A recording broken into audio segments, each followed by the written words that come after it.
Olá pessoal, eu sou o pastor Clauber Maia e hoje nós vamos falar sobre a lição número 7, que tem o tema prostituição, a perversão sexual.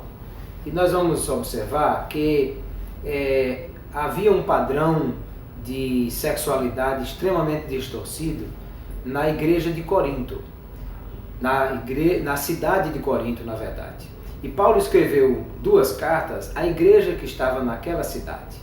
E por isso, são algumas das cartas do Novo Testamento onde mais esse tema vai aparecer, as questões da sexualidade, porque era uma cidade onde a prática sexual era feita de forma muito errada e de forma muito abundante. Porque haviam muitos templos naquela cidade. A cidade de Corinto ela está numa posição estratégica, no mar Egeu de um lado e com 2 portos, aonde muita mercadoria que vinha do Mediterrâneo para o Império Romano ficava ali no porto de Corinto. E, portanto, havia gente de todas as cidades, de todas as etnias, e haviam também muitos templos naquela cidade. Destaque para o templo de Afrodite, que é a deusa do sexo, e nesse templo de Afrodite havia prostituição cultural.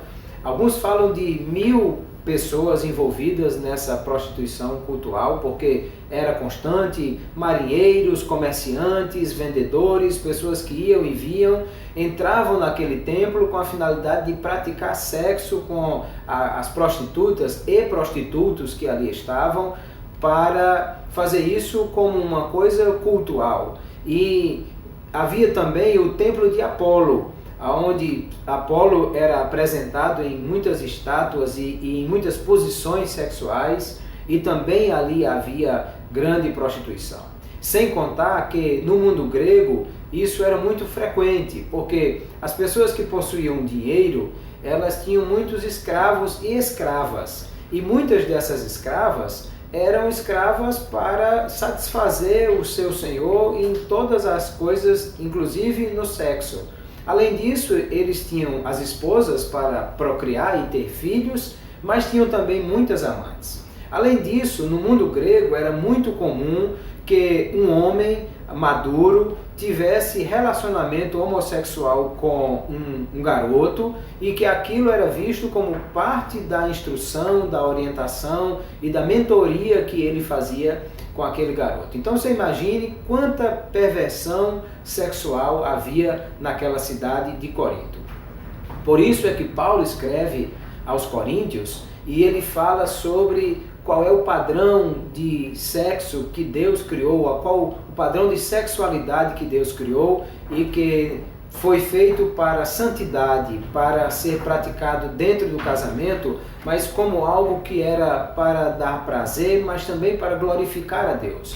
E, portanto, tudo aquilo que estava fora desse padrão de Deus era uma perversão, era algo que era feito como fora do padrão de Deus.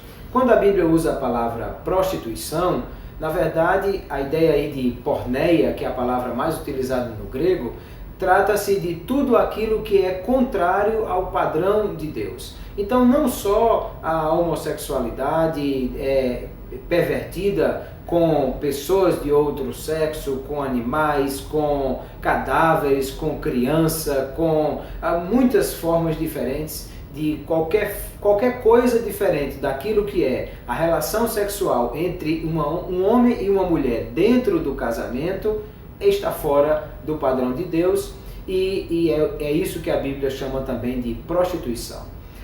Paulo vai falar que muitas dessas pessoas, havia gente inclusive que tinha sexo com a sua mãe ou com a mulher do seu pai, e coisas terríveis eram praticadas ali. E Paulo vai dizer que nós precisamos entender que aqueles que estão presos ao pecado, eles são escravos do pecado e não livres como alguém pensa, porque já foi pensado a ideia de sexo livre como sendo a ideia de poder praticar sexo com quem quiser, da forma que quiser, aonde quiser, e isso seria liberdade, quando na verdade isso é a prisão do pecado que apreende as pessoas naquilo que é fora do que era o projeto de Deus para a vida deles. Por isso é que nós precisamos observar que o que Deus quer para nós é o melhor, e a vontade de Deus é boa, agradável e perfeita, e por isso Ele pensou naquilo que era o melhor para nós, inclusive no que diz respeito ao padrão sexual que Deus criou.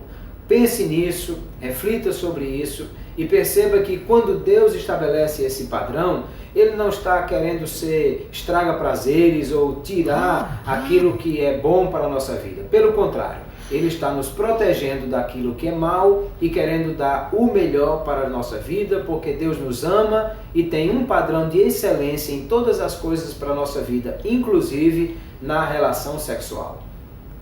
Compartilhe esse vídeo com seus amigos, faça as suas anotações, as dúvidas que isso gerou, leve para a sala de aula, converse com o professor, com os seus colegas sobre esse assunto. Nós precisamos construir um conhecimento em torno dessas questões, porque o mundo nos apresenta um padrão completamente diferente e isso é visto por muitos como sendo normal. Mas normal é ser santo e é viver o padrão de sexualidade, de santidade de Deus para as nossas vidas. Deus abençoe você, até a próxima aula.